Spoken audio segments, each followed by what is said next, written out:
Watch to the end to see the repair results.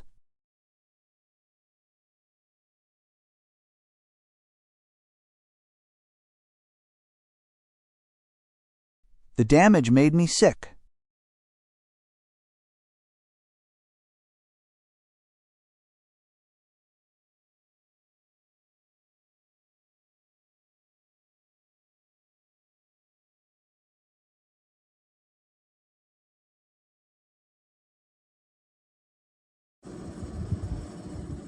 Well, I got the 92FS back after having to have it refinished.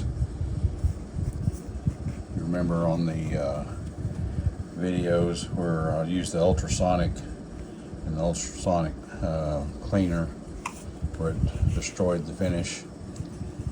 I had a friend of mine fix it and did an excellent job. So be careful with the ultrasonic cleaners.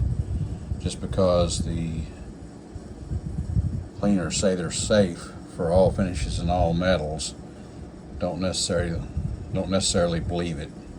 Because in this case I had to refinish the frame. It did good on the slide and the barrel, but it destroyed the finish on the frame. But we're back to a good finish now. Gun looks great.